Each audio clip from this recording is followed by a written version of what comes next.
Hey everyone, welcome to the Pawareness podcast, and thanks for joining me.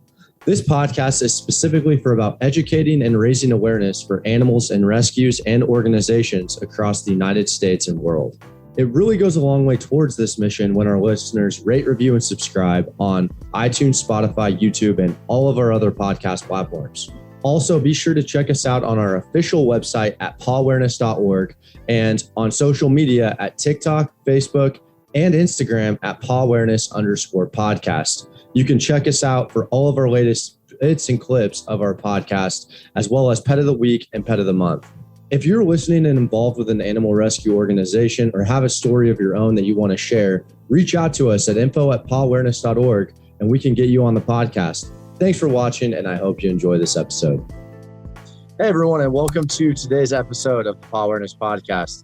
Today, we are joined by Sandy Branham and Jonathan Russ of PAWS out in Daytona, Florida.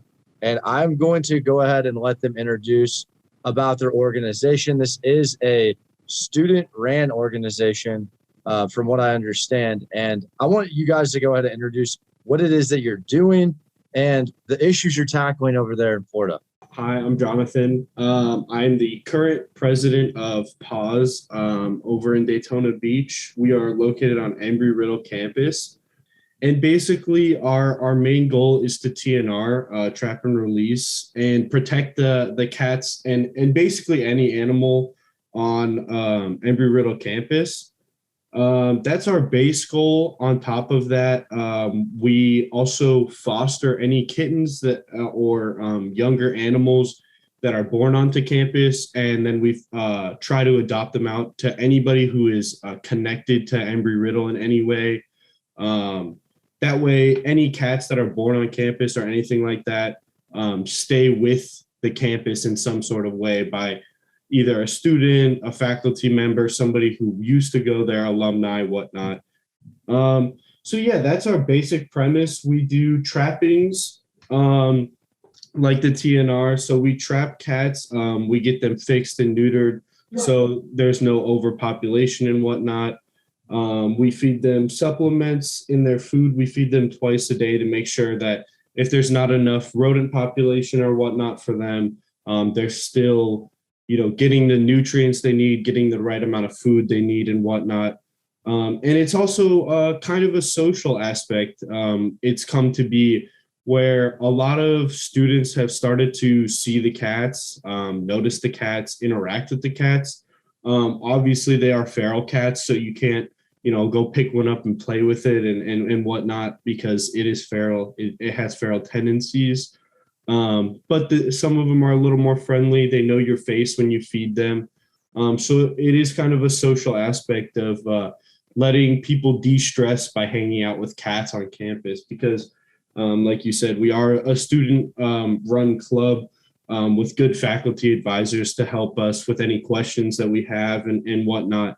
But the main core, we vote as students. We run the club as students. We make decisions as students.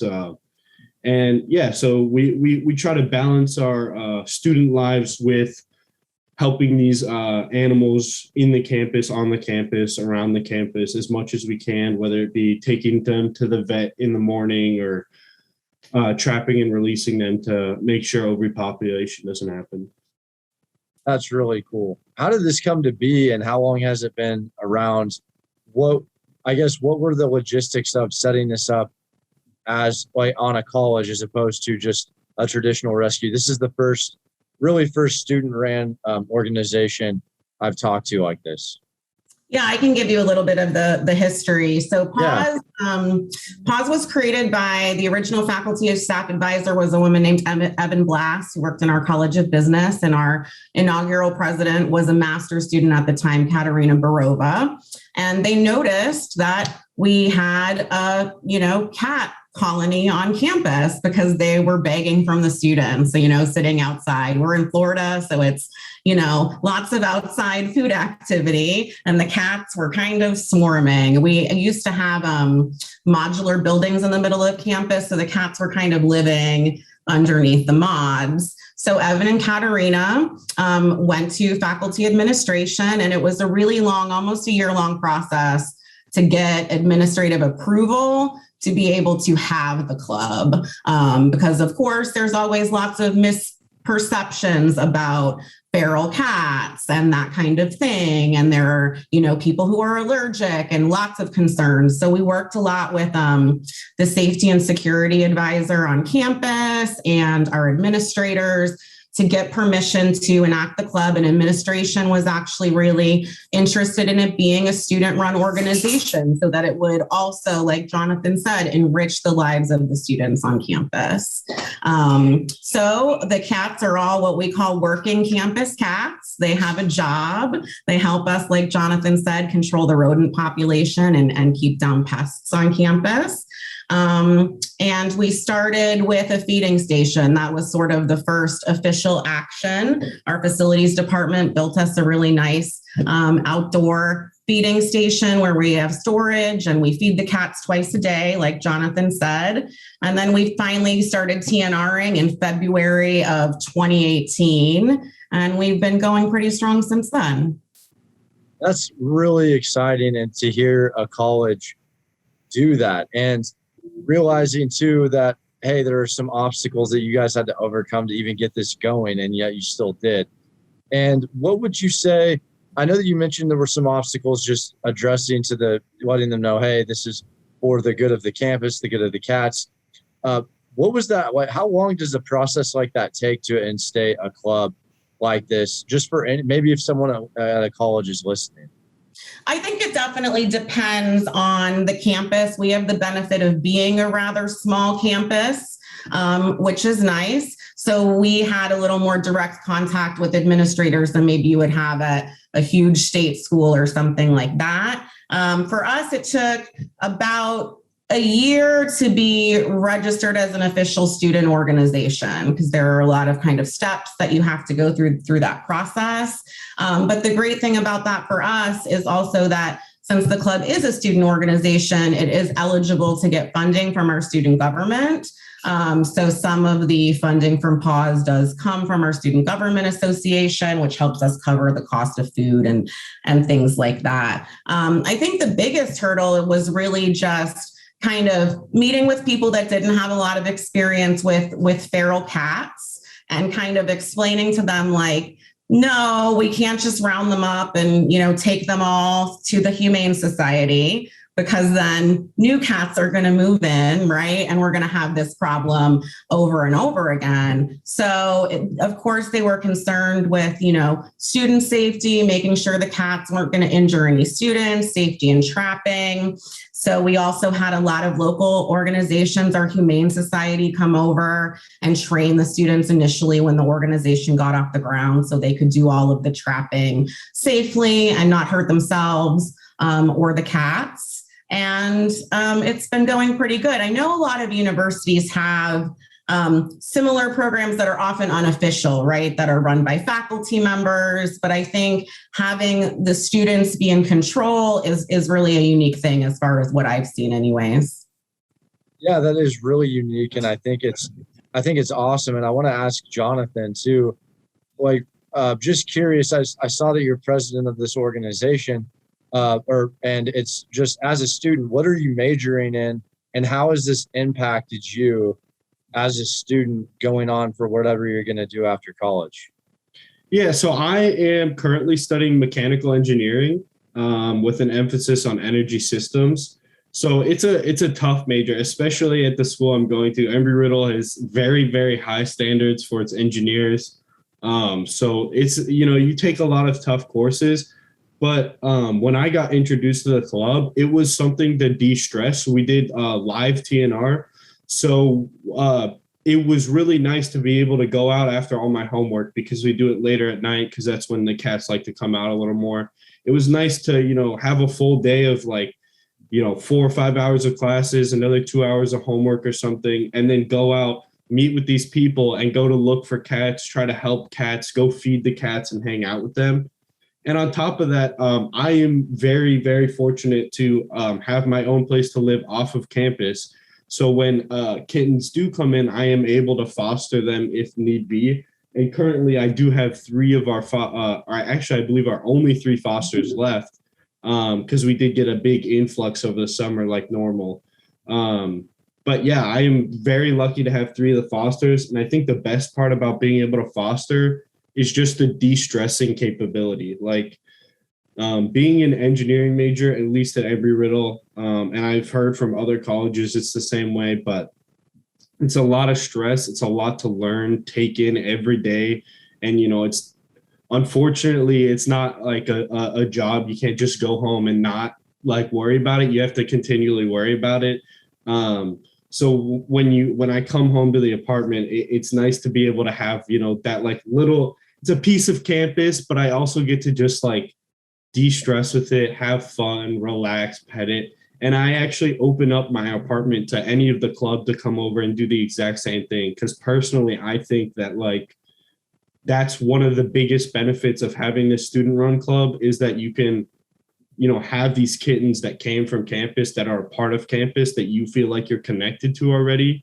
And you can use them to help you get through your college life, to, de-stress, to have fun, whatever, not worry about school for like a few seconds, be able to give them treats, play with toys, run around with them, do whatever you want. So I think it's a very vital part of at least my college life in making sure, I'm not stressed out about every little thing every second of every day.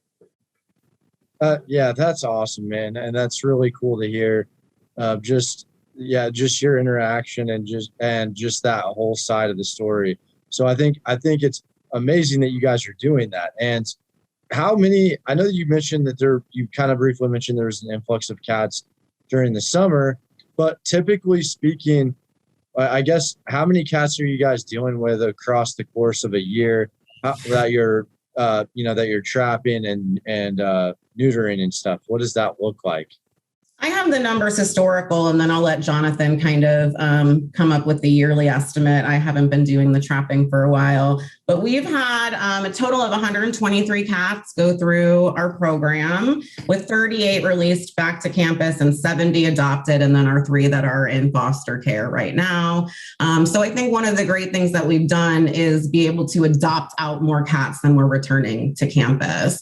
Most of our adoptions are kittens. As Jonathan said, summer is always our influx because, spring is kitten season. And then on summer, the students aren't on campus as much because we are such a small university. So the trapping tends to take a little bit of a slowdown over the summer. And then often when they come back in the fall, they're faced with a couple of litters of kittens that they have to then find homes for. My 2 cats came from Embry-Riddle's campus. My mom has 3 cats that came from Embry-Riddle's campus. So we all have a little part of Embry-Riddle with us now. That's amazing. Everybody gets cats. Cats That's for right. everybody. Just here you go. Oh, that's great. I feel like you guys are pretty established now. You've been around for, 3 years. What are some things the organization, what are some things you guys are working on currently and I guess carry that into the new year, 2022? What are some plans for the organization?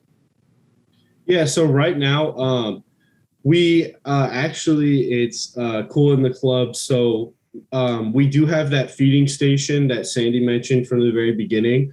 Unfortunately, because we're in Florida, there is a lot of weather and it's very inconsistent.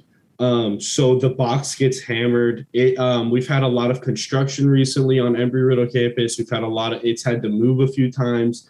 So unfortunately, it's starting to get weathered down and the nature is starting to take the most of it. So the biggest thing that we're doing right now is we're actually going to start talking to SGA. Like Sandy said, we do get a lot of our funds from there. They can fund us in any way they feel, and we can ask for certain things. Our biggest thing is going to try and get this new feeding station because right now we've gotten a very big influx of new members, and those new members want to be able to feed. So we want to not only make the new feeding station and just have it so that it's not falling apart or try to make it weather resistant and whatnot. We also want to try and make it user friendly. So we're going to try and compartmentalize certain things.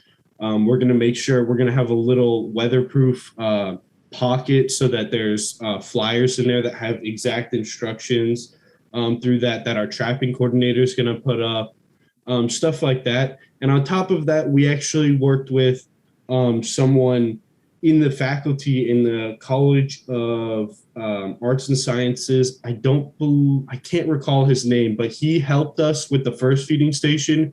We actually installed cameras and RFID chip readers to read the chips that get put in them when they get neutered, just to let the vet know, like, hey, this is PAWS cat. This isn't just like a random cat off the street. So we're going to work with him again, and we're going to get cameras and set up so that a student, maybe they can't get out of their room. Maybe they can't come over and see the fosters. They can log on to this website, or anyone can. They can log on to this website, and it'll bring up a camera feed that we'll have going, and you'll be able to see these cats walk in and out of the feeding station, eat, play around, snuggle up against the camera. I've seen so many videos of them just hanging out, having fun, playing with each other. And then on top of that, it'll help us keep track of, what cats are coming through. If we don't see a cat come through the RFID chip reader in like an entire semester for the feeding station, we might go looking for it, like try to look out for it. Because luckily we have an amazing secretary that's been there for about 2 years, almost 2 years now. Her name's Laurel, and she is great. We have a catabase, which I believe is where Sandy pulled the numbers from. Yeah. And our catabase has basically, like she said, every cat that's been through our club that we've been able to document. And for the most part, it has, release date, trap date, where if they got adopted, where they got adopted to. And then it has their RFID chip, and it has their appearance. That's like the biggest thing. Is so like if we don't see their RFID chip come through, we can be like, okay, what cat are we looking for? What's the name? What's the color? Whatnot, stuff like that. So that's our biggest thing right now, is getting that box together, making it as weather resistant as possible so it can last as long as possible, and getting the new technology in there so we can continually keep track of the cats, make sure they're healthy, make sure they're getting the right amount of food. They're not eating too much, not too little, and having that camera up for basically anybody, students, faculty, people who don't even live on Embry-Riddle campus, just to be able to see that and interact with feral cats in any way possible. And I just want to add to that, it was Dr. Mike Williams from the College of Business that helped us with the RFID. He was kind of involved at the very beginning of the PAWS project as well. He got some grants to get us some microchips donated, and the RFID equipment and the cat cam, so to speak. That's amazing. Yeah, it sounds like you guys are like so many different types of people behind this project. It's not just one type of person. You have an engineering major. Sandy, what department are you in again? You're in the... I'm in the College of Arts and Sciences, so I teach humanities and communication classes. Yeah, see, it's just like there's a wide variety of people, and I think that's so exciting. And I had to ask too, I know that you kind of mentioned, hey, people eating outside, it warmer weather, it just, feral cats are going to happen. How did you guys notice anything when... I'm not sure what Florida's lockdown period was like in 2020. Was there anything there in terms, did that affect the organization or the trapping or anything like that? How did that work? I'll let Jonathan talk about the trapping part. We had a shutdown after our spring break in 2020. We did not go back to campus for the rest of the semester. Everybody was pretty much online. Summer session is slow anyways. I taught online over the summer. I don't know if there were summer face-to-face classes. I think there were, but very limited. And then we sort of started going back, and we're fully back now. But like you were saying, we are lucky enough to have lots of staff and faculty members that are committed to PAWS. So we had mostly staff and faculty feeding that lived in Daytona while the students were not there. Jonathan, you want to talk a little bit about trapping? Yeah, so like she said, we did have a lot of, we're very thankful for the faculty because they're there was these very nice ladies and gentlemen over at the mail center who they are right next to the flight line, and they feed the cats normally. And so we reached out to them as a club saying, like, listen, none of us, because no one in the club actually lives in Daytona. We're all either from other states, farther up in the state, south of the state, whatnot. So we asked the faculty, we reached out, sent them a letter and said, hey, like, is there any way anybody lives in Daytona and can help? And we had plenty of people go out there, make sure they were fed and whatnot. Unfortunately, our trapping, when COVID did hit in the spring and we did shut down for the summer, we unfortunately did not trap throughout time. We did kind of feel it. I actually think that we didn't get that many litters. I believe we only got one litter that fall that we came back. But we did get 2 or 3 dropped kittens, which is also unfortunate that we have to deal with because we are an open campus, which I love. I love that we're open and we can walk in and out, whatever. The only struggle is over the summer, and I'm sure especially over COVID, there's something that happens every summer. It's hard to stop.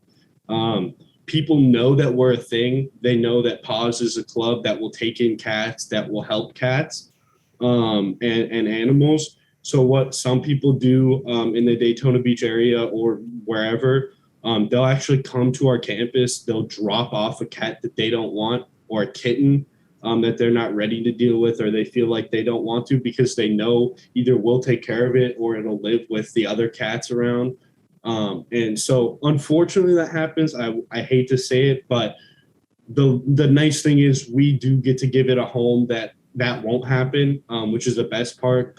There was, I believe, 2 or 3 kittens that were definitely dropped over COVID, over the semester that we were shut down for COVID. When we came back that fall, we were able to get them and trap them, and actually 2 of them got adopted, and the third one actually went to a sanctuary because she ended up having a upper respiratory infection. It's a special one that she can only be around other cats that have the same one. I can't remember exactly the right name for it, but she went there and she's living her like best life. We get pictures every semester of her. She loves it. But yeah, so unfortunately we didn't get to trap that summer, but as soon as fall came back, even though we were still kind of like half face-to-face, half in online, we still went out in groups of like 5 or 6 people. We had our masks on. We did everything Riddle allowed us to do. We made sure we went through our head leader for RSOs is Nagar. She's so helpful that you can ask her like any question. And so we made sure to run it through her to make sure we're doing the right thing, how many people we can have, what we're doing, how far away we have to be. But we made sure that fall that we still got back out there, did exactly what we needed to do because we didn't want, there to be an issue on campus with the cats. No, I think that's awesome that you guys are still, given those circumstances, you're able to still, give those cats a home. And when people do drop them off, and which is an unfortunate thing, I can relate to that. I grew up on a house right off the highway, and that's actually probably why I'm doing this podcast right now, is because of just so many cats that were just dumped off the first house on the highway, right? So I could totally relate to that. And what are some, I guess, what do you guys need the most, right? I know if you could have one thing to help you guys the most, what would you say that is? I personally, for the club, I know it's kind of funny. Everybody needs this, but like it's time and people. I think, being a student organization is amazing. And I think it should stay that way forever because it's just that interaction is too great. But I also think there's an aspect of if you don't have enough people, you won't have enough time to do stuff. So I think the best thing for this club, like Sandy said, we're backed by SGA in terms of funding, and there are clubs that ask for a lot more money than we do. We are one of the cheapest clubs on campus, so that is not really an issue. Money isn't really the issue for us. It's more just people. and time. Being able to have people sit down and just go through meetings and go through planning stuff and whatnot would be the biggest thing for us, is just having people be able to come in and do that. Those kind of tasks that maybe we can't get time to do, which is unfortunate, but luckily Embry-Riddle accepted like one of the biggest freshman class this semester. So we got a massive influx of like almost half of the club was put back into it. So we almost got 50% of our club. We put more people in. So that was super nice. And it's all people that like care about cats, that wanted to learn more about what we do.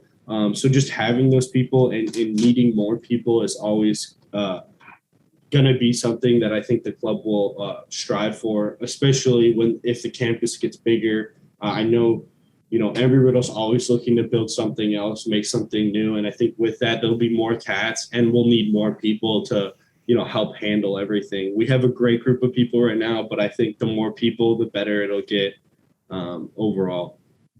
And I would just add to what Jonathan said, in addition to, more student members, staff and faculty involvement, community support as well. Right now, we're lucky with Jonathan, and our previous president also lived off campus. So it's great that they can foster. But oftentimes when we have a couple of litters at a time, that can get tricky. So having folks that live in the area that are interested in fostering is great. And also having folks that are interested in adoption in the future and that think of PAWS as a place to adopt. Since we are such a small organization, we do kind of tend to adopt the cats out to people we know through a friend of a friend, right? Who do we know that hasn't adopted a cat yet from ERAU? And our network is getting, cat heavy, I guess. So as Jonathan can attest, since he has our 3 fosters right now. Yeah. No, that's so cool. Yeah, it's just, and I think that's great. People coming together and finding these cats' homes. And where can we find you guys at online? What social media are you guys on? I want to follow your journey. Everybody wants to follow your journey so we can see what's going on. Yeah, I think our most updated and best thing to find us on is Instagram, and that's just PAWS ERAU. So it's super easy. I'm so glad when I joined the club and I heard that was our Instagram. I was so happy that it was like so simple, so straight to the point. It wasn't like some weird like cat lover 84, like some weird name that we had to like get people to memorize. It's really easy. It's just our club, and then or what whatever your animal has on it, PAWS and ERAU. So it's Embry-Riddle, it's ours. That's our best and most updated one. And then we have our Facebook, which I believe is PAWS Group, right? It's I think it's Friends of ERAU PAWS. Friends of ERAU PAWS. Yeah. Perfect. And those will be in the link in the description below for whoever's listening. You guys can check them out. I know I'm going to check you guys out even more. And Sandy and Jonathan, I want to thank you so much for coming on and sharing this amazing organization that you guys have with us. Thank you. Thanks for having us. We really appreciate it. Yeah, I really appreciate it too. Thanks a lot for sharing it.